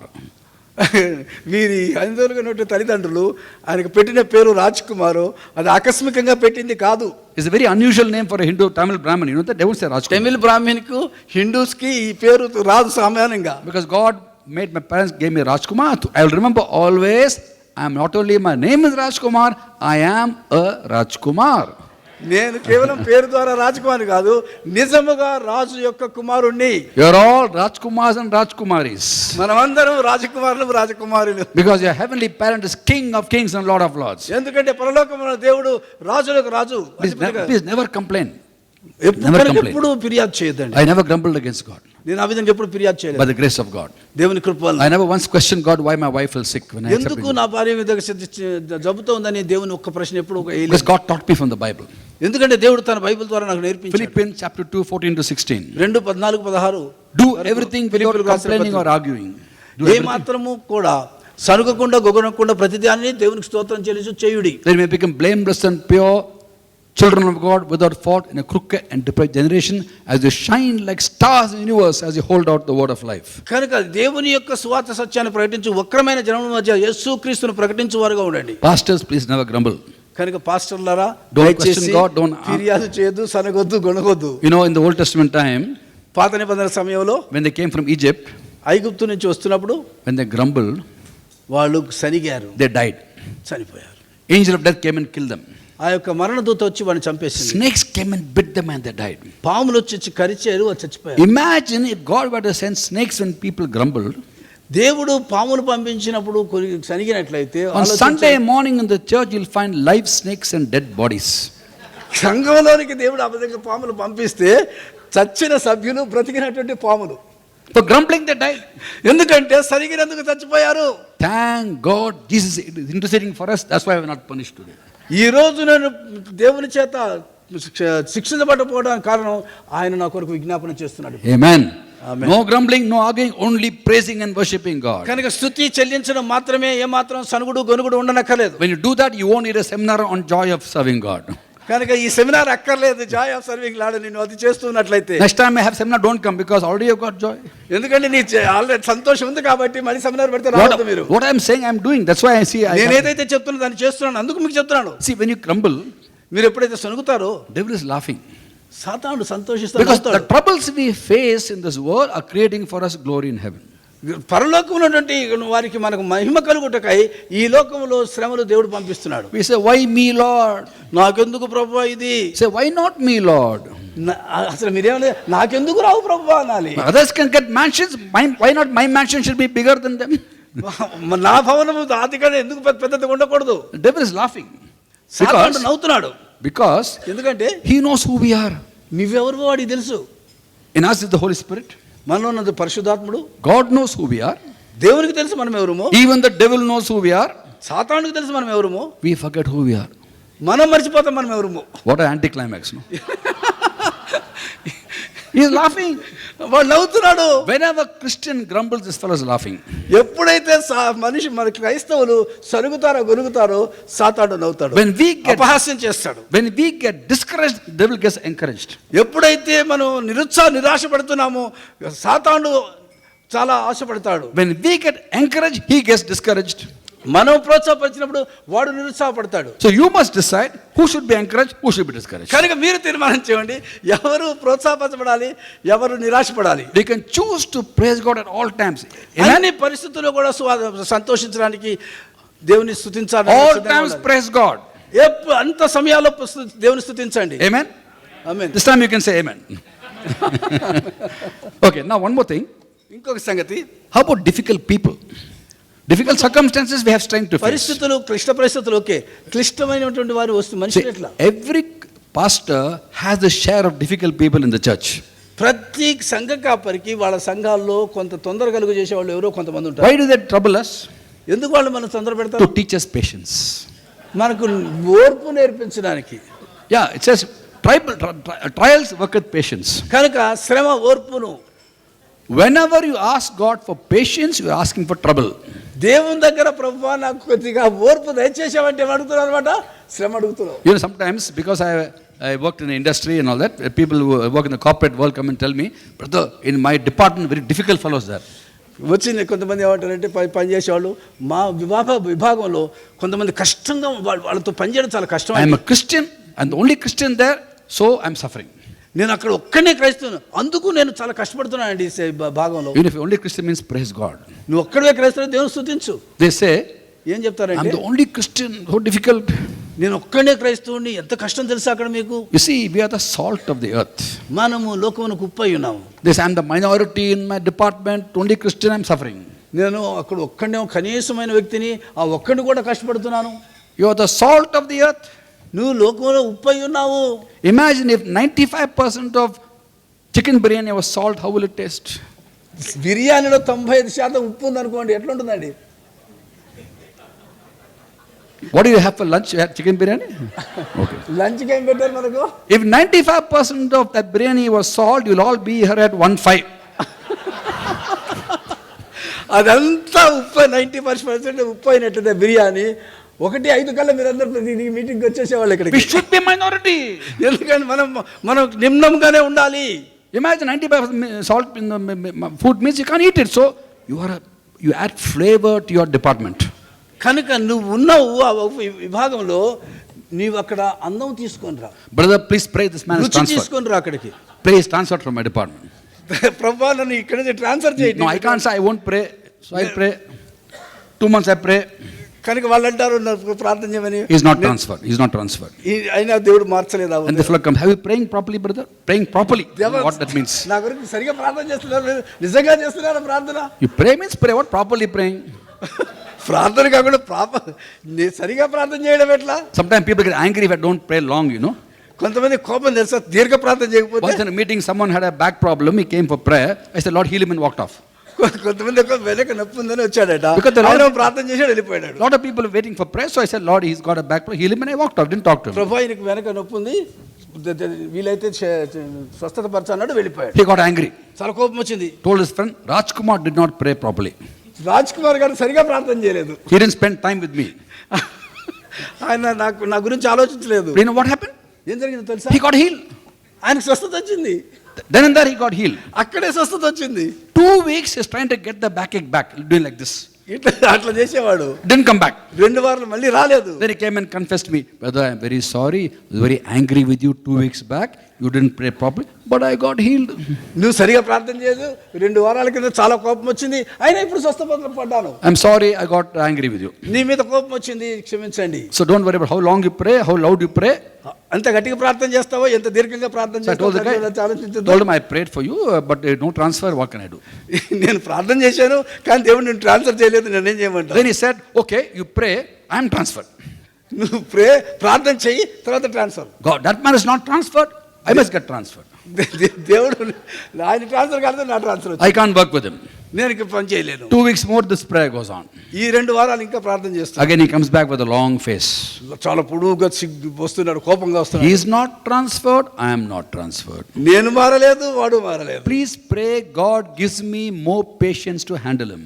దీనిని సరిగా వాడుకుంటూ దేవుడు నాకు ఇంకా ఓర్పు దయచేయను కాక ప్రార్థన చేయి. This prayer is answered.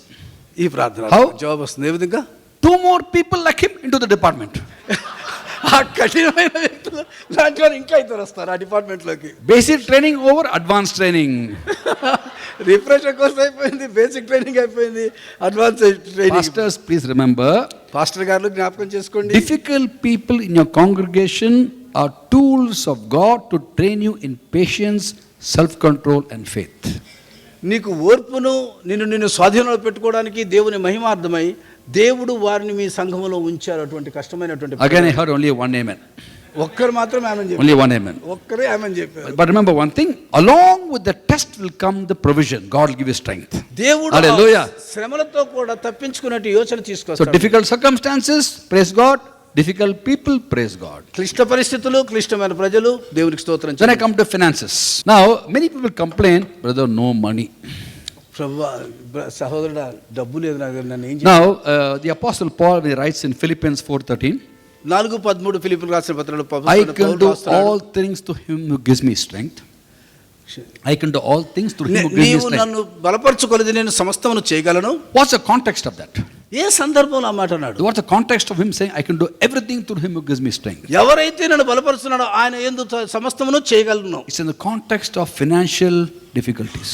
అక్కడ ఉన్నటువంటి డబ్బులో ఉన్నటువంటి క్లిష్ట పరిస్థితి. Verse 11 he says, I'm not writing this to you because I'm in need. నాకు అవసరం ఉన్నది కాబట్టి నేను అడగట్లేదు. I know what is to have plenty, what is to be in need. I know what is to have plenty, what is to be in need. నాకు అవసరం లోటు లేకుండా ఎరుగును, సమృద్ధిగా ఎరుగుదును. I'll learn the secret of being content whatever the circumstances. ఎటువంటి పరిస్థితుల్లో సంతృప్తి కలిగి ఉంటే నేర్చుకున్నాను. Whether well fed or hungry, whether living in plenty or in want. నేను లేమి స్థితిలో ఉంటున్నాను, సంపూర్ణ స్థితిలో ఉంటున్నాను. I can do all things through him who gives me strength. కనుక నేను సమస్తమును చేయను, ఎవరు నన్ను బలపరచవని. Earlier Paul had plenty, now he's in need. ఇంతకు ముందు సమృద్ధిగా ఉండేది, ఇప్పుడు లోటు కలిగి ఉన్నాడు, అవసరతలో ఉన్నాడు. How do we handle different situations, financial situations? ఏ విధంగా ఆర్థిక పరిస్థితులు మనం ఎదుర్కొనగలము? When you have plenty, what do we do? సమృద్ధిగా ఉన్నప్పుడు ఏం చేస్తాం మనం? What did Paul do? పౌలు ఏం చేశాడు? He advised Timothy తిమోతికి సలహా ఇచ్చాడు. in 1 Timothy మొదటి తిమోతి chapter 6 6వ అధ్యాయము from verse 17 17వ వచనం నుంచి to verse 20.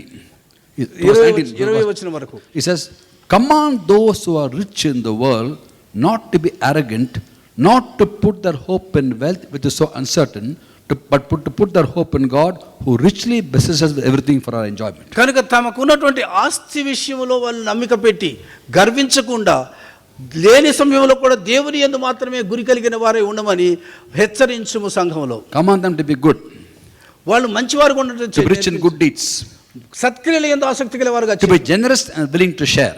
వారు దయాహృదయం కలిగిన వారై ఇతరులతో పంచుకున్నట్లుగా చేయాలి. In this way, they will store up for themselves as a firm foundation for the coming age and take hold of life which is truly life. నిజమైనటువంటి జీవితం రాబోతున్న దినములలో పొందునట్లుగా వారు ఆ జీవితం మీద ఆధారపడి ముందుకు చూచున్నట్లు. Now whatever Paul preached and taught, and he practiced it. ఏదైతే పౌలు బోధించాడో దాన్ని అవలంబించాడు. By the way, people say preachers must practice what they preach. ఇక్కడ పైన చెప్తారు, ఏ బోధకులు అయితే బోధిస్తారో దాన్ని వారు అనుసరించాలి. I look at it differently. నేను వేరుగా చూస్తూ ఉంటాను. I don't practice what I preach. నేను బోధించింది నేను అనుసరించను. I preach what I practice.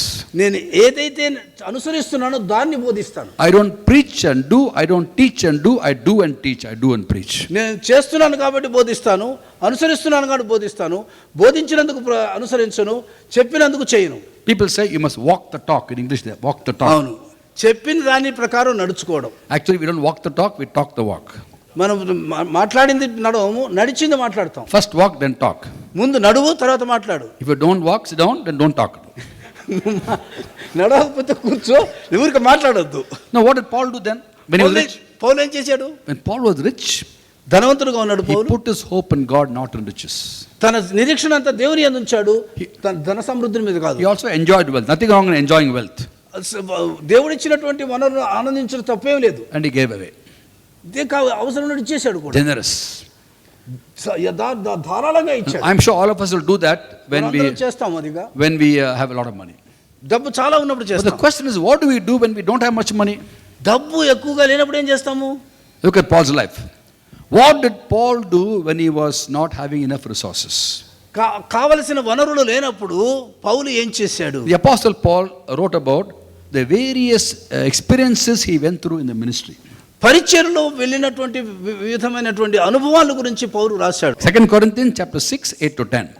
6వ అధ్యాయం 8 నుంచి 10 వరకు He writes, ఆయన మాట్లాడుతూ రాస్తున్నాడు. through glory and dishonor, ఆ యొక్క మహిమలోను నిరాశలోను, bad report and good report, మంచి మాటలతోను చెడు మాటల్లోను, genuine yet regarded as impostors, మేము దేవుని వాక్యం చెప్పేవాళ్ళం కాబట్టి, known yet regarded as unknown, అది తెలిసినను తెలియకపోయినను, dying yet we live on, చనిపోతూ బ్రతుకుతున్నాము, beaten yet not killed, కొట్టబడుతున్నాం కానీ ఇంకా చనిపోలేదు, sorrowful yet always rejoicing, దుఃఖపూరితంగా ఉన్నాము అయినను ఎల్లప్పుడూ ఆనందిస్తున్నాము, poor yet making many rich, దరిద్రులమే అనేకులు ధనవంతులను చేస్తున్నాము, having nothing yet possessing everything.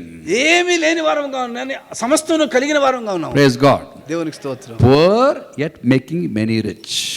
దరిద్రులము అనేకులు ధనవంతులుగా చేస్తున్నాం. When he was financially poor, he was busy making others spiritually rich. కనుక డబ్బు లేని వారుగా ఉన్నప్పుడు అనేకులు ధనవంతులుగా చేయడానికి ఉండండి. That's what I should be doing. అది చేస్తూ ఉండాలి. Don't worry about your circumstances. కనుక ఏమి వచ్చేటువంటి గురించి ఆలోచించొద్దు అసలు. You know, God can make us millionaires overnight, but what you do with millions, you can't sleep. ఒక్క రాత్రి దేవుడు కోరినట్టయితే ఒక రాత్రిలో నిన్ను లక్షాధికారికి వచ్చాడు, అయితే ఏం చేస్తావు లక్షలు వస్తే? You know, it says in Ecclesiastes chapter 5 verse 12, ప్రసంగి గ్రంథము 12వ అధ్యాయంలో, the sleep of a laborer will be sweet whether he is little or much. అతనికి కొద్దిగా ఉన్నా ఎక్కువనను ఒక పని చేసిన వానికి నిద్ర సౌఖ్యమైంది. But the abundance of a rich man permits him no sleep. ధనవంతుడు మాత్రం రాత్రి నిద్రపోలేడు. You want to sleep properly, ask just enough money, don't ask too much money. కావలసినంత అడగండి, ఎక్కువ డబ్బు అడగొద్దు, అప్పుడు బాగా నిద్రపోతారు. So don't worry about your circumstances. కనుక పరిస్థితుల గురించి ఆలోచించొద్దు. Now let me also talk to you about how to handle finances. కనుక ఏ విధంగా మనము దేవుడు మనకి ఇచ్చిన వనరులను First of డబ్బును all, వాడుకోగలం. your personal finances and your church finances be transparent. Don't hide under the carpet. నీ వ్యక్తిగతమైనటువంటి సంఘం యొక్క ఆర్థిక వ్యవహారాలు పారదర్శకంగా ఉండాలి. For financial stability, I'll share some principles. ఈ ఆర్థిక విషయంలో నిలకడగా ఉండడానికి కొన్ని సూత్రాలు చెప్తున్నారు. Very simple. చాలా స్వల్పమైనటువంటి. Number 1, pay your tithes. మీకు పన్ను చెల్లించాలా, పన్ను కట్టండి. Because Malachi 3:10 God says, pay 9th verse, don't rob God. 3:9 మలాకీలో దేవునికి దొంగతనం చేయండి, మీరు చెల్లించాల్సిన దేవునికి చెల్లించండి. Now some Christians say, what happened? దేవునికి చేయకండి. Okay. Some Christians tell me, కొంతమంది క్రైస్తవులు చెప్తారు, I pay my tithes. నేను నా దశమ భాగం ఇచ్చేస్తున్నాను. And they feel very proud, I pay tithes. నేను దశమ భాగం ఇస్తున్నానని గర్విస్తారు. So I tell them, okay, you pay your tithes. అవును, మీ యొక్క దశమ భాగం ఇస్తున్నారు. You're not a donga, that's all. ఆ దొంగ కాదు, అంతే. If you don't pay your tithes, you're a robber. నువ్వు దశమ భాగం ఇవ్వకపోతే దొంగవి నువ్వు. God says, you are robbing me, all of you. మీరందరూ కూడా దొంగలిస్తున్నారు నన్ను. Let me ask you a question. ఓ ప్రశ్న అడుగుతాను. Is there a qualification not to be a robber? దొంగగా ఉండకపోవడం అనేది ఒక క్వాలిఫికేషనా? Is there a qualification? I'm not a robber. Is there a qualification? నేను దొంగను కాదు, నా దశమ భాగం ఇస్తున్నాను. If you don't pay tithes, we are robbers. ఎందుకంటే దశమ భాగం ఇవ్వకపోతే మనం దొంగలము. కానీ అది ఒక అర్హత అయిపోయింది అనమాట. But I am a నా దశమ pastor. భాగం ఇచ్చాను. But I am a pastor. నేను పాస్టర్ని. I collect tithes, I don't give tithes. నేను దశమ భాగం తీసుకుంటాను, ఇవ్వను. Bad news for pastors. పాస్టర్ల గారికి దుర్వార్త. Numbers 18:26, Levites paid their tithes. ఆ విధంగా లేవీలు కూడా తమ యొక్క దశమ భాగం ఇవ్వాలి. I don't know how many pastors are robbers of God. నాకు తెలియదు ఎంతమంది పాదులు దేవుని దొంగతనం చేస్తారు. Paying 1/10 means not being a robber. ఒక్క దశమ భాగం అంటే దొంగతనం చేయకుండా. So Numbers 18:26, tell all your pastors, the Levites also paid tithes. కనుక సంఖ్యాకాండంలో ప్రకారము లేవీయులు కూడా దశమాంశం ఇచ్చారు. Number 1, pay tithes. కనుక మీ దశమ భాగం ఇవ్వండి. Number 2, if you're under tax bracket, pay taxes. Romans 13:7 says pay your tax and revenue. 13:7 రోమీయులకు రాసిన పత్రిక పన్ను చెల్లించవలసిందే, చెల్లించాలి. Number 3, మూడవది clear your debts. అప్పులు లేకుండా ఉండండి. Romans 13:8 says, let no debt remain outstanding except the continuous debt to love one another. ఒకరినొకరు ప్రేమించేటువంటి అప్పు తప్పితే ఏ అప్పులో కూడా మీరు చిక్కుకొని ఉండవద్దు. Preferably you don't have debts, but if you have debts, clear it immediately. ఒకవేళ మంచిగా సంగతి ఏంటంటే అసలు అప్పులు లేకుండా, ఒకవేళ అప్పు ఉంటే త్వరగా తీర్చేసుకో. Should not remain outstanding. అది నిలబడి ఉండకూడదు. And number 4, నాలుగోది give. ఇవ్వండి. Giving is more than tithing. ఇవ్వడం అనేది దశమాంశం కన్నా ఎక్కువ. If you look at 2 Corinthians 9 chapter. 9వ అధ్యాయం 2 Corinthians chapter 9. 2వ కొరింథీయులకు రాసిన పత్రిక 9వ అధ్యాయం. Long passage, go back and do your homework. 6-11. 6 నుంచి 11 వరకు ఇంటికి వెళ్ళిన తర్వాత మళ్ళీ చదవండి. Very familiar passage. చాలా మనకు పరిచయమైనటువంటి భాగం. Especially 7th verse is very popular among preachers. ఎందుకంటే 7వ వచనం అనేక మంది ప్రసంగికులు దాని గురించి చెప్తూ You tell the people you give generously, don't. చాలా దయతో ఇచ్చేయండి. God loves a cheerful giver. చాలా సంతోషంగా ఇచ్చువాని దేవుడు. They'll quote the first part of the verse, the third part of the verse, not the second part of the verse. I'll tell you. మొదటి భాగం వచనంలో చెప్తారు, ఆఖరి భాగం తర్వాత భాగం మాత్రం మాట్లాడరు. All three go like this. మూడు ఈ విధంగా వెళ్తాయి. Don't give reluctantly. నువ్వు ఇవ్వకూడదు అనుకుంటే ఇవ్వద్దు. Or under compulsion. ఏదో ఇచ్చి తీరాలి అని ఇవ్వద్దు. For God loves a cheerful giver. ఎందుకంటే సంతోషంగా ఇచ్చు అని దేవుడు ప్రేమిస్తాడు. They'll say don't give reluctantly. They'll say God loves a cheerful giver. They won't say don't give under compulsion because they are compelling. ఇదంతా ఒత్తిడి చేసినందుకు ఇవ్వద్దు. ఎందుకంటే ఆ మాట చెప్పరు, ఎందుకంటే వాళ్ళు ఇవ్వమని ఒత్తిడి చేస్తున్నారు. But 11th verse says, 11వ వచనం చెప్తుంది, when you give, ఎప్పుడైతే ఇస్తావో you'll be made rich in every way. You'll be made rich in every way. నువ్వు ఎక్కడికి వెళ్ళినా కానీ అందరూ నేను ఎదురు చూస్తారు. All things having all united will abound in every good work. నీవు ప్రతి సత్క్రియను చూస్తూ ఉంటారు అందరూ. God wants to make his children rich, but they must give. The more you give, the more he'll make you దేవుడు rich. తన బిడ్డలను ఆశీర్వదించి ధనవంతులు చేసినాడు, వాళ్ళు ఇవ్వాలి, ఇస్తూనే పోవాలి. Sometimes people ask some fantastic questions about money to me. డబ్బు విషయమై చాలా మంది చాలా ఆశ్చర్యకరమైన ప్రశ్నలు అడుగుతూ ఉంటారు. Whether do I pay my tithe from my net income or gross income? నాకు వచ్చేటువంటి సంపూర్ణమైనటువంటి ఆదాయంలో నుంచి ఇవ్వాలా దశమ భాగము, లేక ఇంటికి తీసుకొచ్చే దాంట్లో నుంచి ఇవ్వాలా దశమ భాగం? I have a simple answer, don't bargain with God. దేవునితో వ్యాపారం చేయొద్దండి. Simply give. ఇచ్చేస్తూ పో. And when you have money, you will give away. When you don't have money, you will make others rich. నువ్వు ఉంటే ఇచ్చేసి, లేకపోయినా ఇస్తానే పోండు. దేవుడు How can I make others rich when I am poor? నేను బీదవాడిగా ఉండి ఇతరులను ధనవంతులు ఏ విధంగా చేయగలను? When I have no money, I am discouraged. నాకు డబ్బు లేనప్పుడు నిరుత్సాహపడుతున్నాను. How can I encourage others when I am discouraged? నేను నిరాశపడినప్పుడు ఇతరులకు ఏ విధంగా ప్రోత్సాహపరచగలను? If you are a friend of God, you can do that. నీవు దేవుని స్నేహితుడివైతే అది చేయగలవు. Moses was God's friend. మోషే దేవుని స్నేహితుడు. Moses at one point of time didn't give glory to God. ఒకానొక సమయంలో మోషే దేవునికి స్తుతి చెల్లించలేదు. And God told him, you will not enter the land of Canaan. దేవుడు ఆ మాట అన్నందుకు దేవుడు అన్నాడు, నువ్వు ఈ కణాల్లో Because ప్రవేశించలేవు. he never glorified God by the waters of Meribah. ఆ మరీబా జలముల యొద్ద దేవుని మహింపరచలేదు మోషే. And then it says in Psalm 106 verse 32-33, కీర్తనలు 106లో చెప్తున్నాడు 33-34 వచనంలో, by the waters of Meribah they angered him. ఆ యొక్క మరీబా జలముల యొద్ద నాకు వారు కోపము పుట్టించిరి. And trouble came to Moses because of them. ఆ విధంగా దేవుడు ఆయనను పోనీయకపోవడానికి కారణం అది. For they rebelled against the Spirit of God. దేవుని ఆత్మకు తిరుగుబాటు చేసినందుకు. And rash words came from Moses' lips. మోషే పెదవుల నుంచి అనకూడని మాటలు మాట్లాడాడు. And God told him, you won't enter the land of Canaan. నీవు కనాన్లో ప్రవేశించవని. But Moses knows his God. అయితే మోషేకు తన దేవుడిని ఎరుగు. He's a gracious God, కృపాసహితమైన దేవుడు, compassionate God. దయ కలిగినటువంటి వాడు. So what does he do? కనుక ఏం చేస్తాడు? Before entering the land of Canaan, కానాన్లోకి రప్పిస్తాడు. he makes one petition. పోయేటప్పుడు ఒక దరఖాస్తు పెడతాడు. Lord, can I go and see that land? కనీసం కానాను చూడొచ్చా? In the book of Deuteronomy, 3rd chapter, ద్వితీయోపదేశకాండము 3వ అధ్యాయంలో 23 to 26, we read the story. 23 to 23 నుంచి 27 వరకు మీరు కథ He says, can I go and see that land? నేను ఆ దేశాన్ని చూస్తాను. He had been told, you will not go there. నువ్వు దేవుడు చెప్పాడు నువ్వు అక్కడ పోలేవు, You will not settle there. అక్కడ స్థావరం ఏర్పరచుకో. So he knows he can't go and settle down. కనుక అక్కడికి వెళ్ళి స్థావరం He's saying, ఏర్పరచుకోలేదు. I know I can't get first prize. Can I have consolation prize? నాకు ఫస్ట్ ప్రైజ్ రాదు, కన్సలేషన్ ప్రైజ్ అని వస్తుందా? Can I go and see that land? ఆ దేశాన్ని చూడొచ్చా? You know what God says? దేవుడు ఏం చేస్తాడు? That's enough. ఇంకా అది చాలు. Don't speak to me anymore in this matter. ఈ విషయం మళ్ళీ నువ్వు ఎత్తొద్దు. How do you have felt? ఎట్లా బాధపడతావు? ఎట్లా 40 years you led the Israelites. ఇశ్రాయేలును 40 సంవత్సరాలు నడిపించావు. 40 grumblers. 40 years and 2 million grumblers. 2 million 2 grumblers. లక్షల 20 లక్షల సనుగులు. 600,000 people, men, able men on foot. That means they said 2 million people were there. కనుక 20 లక్షల మంది సనుగులు గొరుగులు కలిగిన 2 million people grumbling for 40 years you endured. 40 సంవత్సరాలు ఇటువంటి 20 లక్షల మంది చేసిన సనుగులు ఓర్చుకున్నాడు. You and me can't manage one mosquito in the morning. ఒక్క దోమ అన్నప్పుడు దాన్ని ఓర్చుకోలేము మనం. You know who I mean by that? Someone in the house. But we can't handle that grumbling. Got the point? Somebody in the house grumbling all the time, you're not able to handle. కనుక కొంతమంది మనం సనుగుతాము, ఆ పరిస్థితిని మనం సరి చేయలేము. 2 million people grumbling for 40 years. 20 లక్షల మంది 40 సంవత్సరాలు సనుగుడు For all that is, Lord, can I go and see the land? అడిగిందంతా ఎంత అండి? ఒకటే, ఏమని? వెళ్ళి చూడనియండి ఇస్తారు దాన్ని. That's enough. అది ఇక మాట్లాడొద్దు. Don't speak to me anymore on this matter. దాని గురించి మాట్లాడవద్దు. How do you have felt?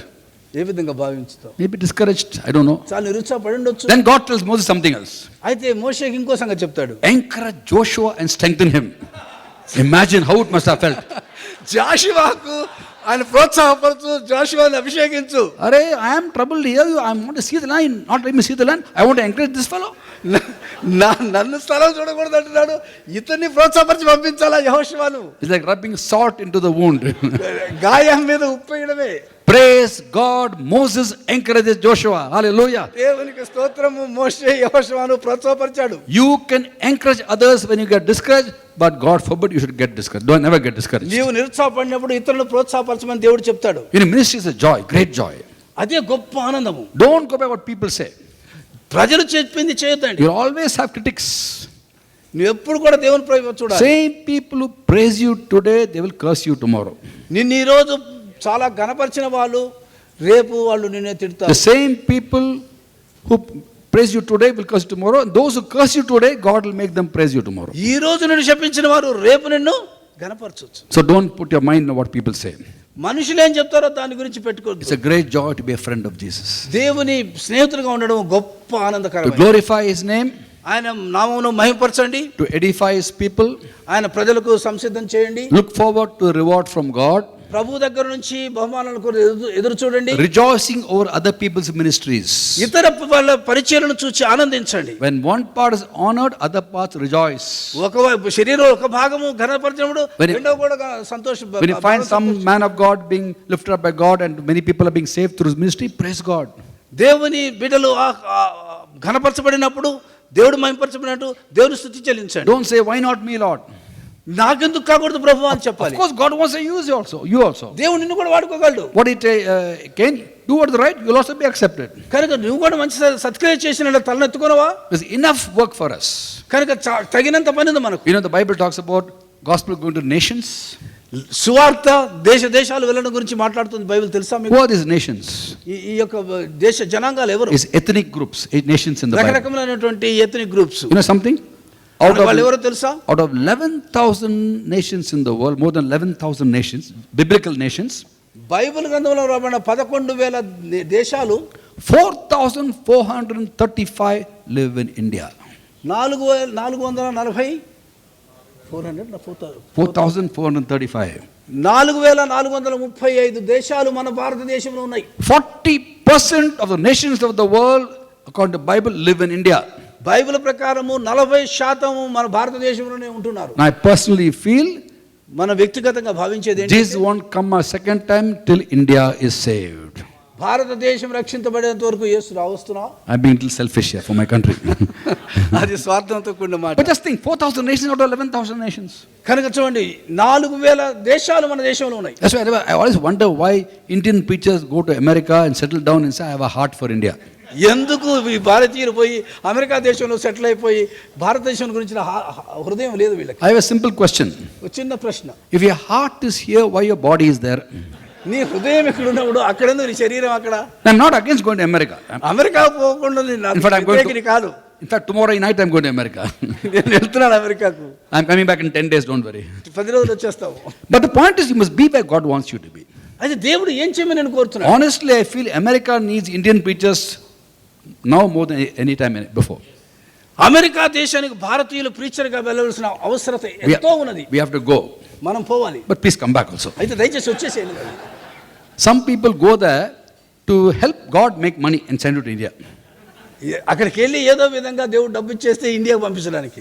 My fundraiser is God, more than my board member. He knows. We have no pledge cards, we have no appeal for funds, nothing. And but every time income is more than expenditure. నా వనరులు దేవుడు ఇస్తాడు నాకు. America వారు కాదు ఇచ్చేది. వారు మోహన్ గారు వీరి యొక్క లోగోస్లో బోర్డు మెంబర్ ఆయన. ఏ విధంగా డబ్బులు వస్తున్నాయి అని వారికి తెలుసు. And we have seen the miracle God works. దేవుడు ఏ విధంగా అద్భుతాలు చేస్తున్నాడు. I want to encourage you. మిమ్మల్ని ప్రోత్సాహపరుస్తున్నాను. He'll provide.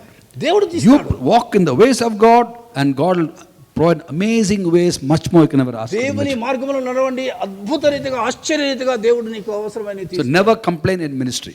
కనుక పరిచర్యలు ఎప్పుడు సనగొద్దు గుణగొద్దు. Our mouths be full of thanksgiving and praise. ఎల్లప్పుడూ కృతజ్ఞతా హృదయంతో స్తుతులు చెల్లించాలి. And ultimately we finish our work here. మనం మన పని పూర్తి చేసుకుంటాం ఇక్కడ. When you go to heaven, పరలోకానికి వెళ్ళినప్పుడు maybe, God willing, దేవుడు సజీవుడు, the entire assembly of men of God will rise up, stand up and welcome you. దేవుని యొక్క సంఘం అంతా కూడా లేచి మనకు ఆహ్వానించారు. We'll have a standing ovation in heaven. మనందరికి లేచి మనల్ని ఆహ్వానిస్తారు. God bless you. దేవుడు దీవించును గాక. Let's pray. ప్రార్థిస్తున్నాం. Let's pray. ప్రార్థిస్తాం. Heavenly Father, thank you, Lord, for every one of us. మా ప్రతి ఒక్కరిని బట్టి ప్రభువా నీకు వందనాలు Your చెల్లిస్తున్నాను. servants are here, Lord. నీ సేవకులు ఇప్పుడు They have a high calling, Lord. పైనుంచి పిలుపు ఉంది తండ్రి. Let them never regret their calling, Lord. ప్రభువా మీరు పిలుపుని బట్టి మీకు Let వందనాలు. them enjoy this ministry, Lord. ఈ పరిచర్యను ఆనందించే వారికి వచ్చే Anoint them with the Holy Spirit, Lord, పరిశుద్ధాత్మతో అభిషేకించండి. with wisdom and strength. జ్ఞానముతోను శక్తితోను. Never to complain, ప్రభువా ఎప్పుడు సనుగకుండా, never to argue, నీతో వాదించకుండా, never to question you, నిన్ను ఏమాత్రం ఒత్తిడి చేయకుండా, but every day walk in obedience విధేయతతో ప్రతిదినం నడుచున్నట్లు and be a blessing to the church as you bless them. మీరు వారిని ఆశీర్వదించుకోలేదు. సంఘానికి I pray as families they will serve, as families they will serve you, Lord. ప్రభువా మీరు మా కొరకు ఉన్నప్పుడు I want to give you all the glory, మీకు మహిమ, all the honor, మీకు ఘనత, all the praise. మీకు మాత్రమే స్తుతి చెల్లించదు. In Jesus' name we pray. యేసు నామమున ప్రార్థిస్తున్నాము. Amen. Amen. God bless you. Thank you so much.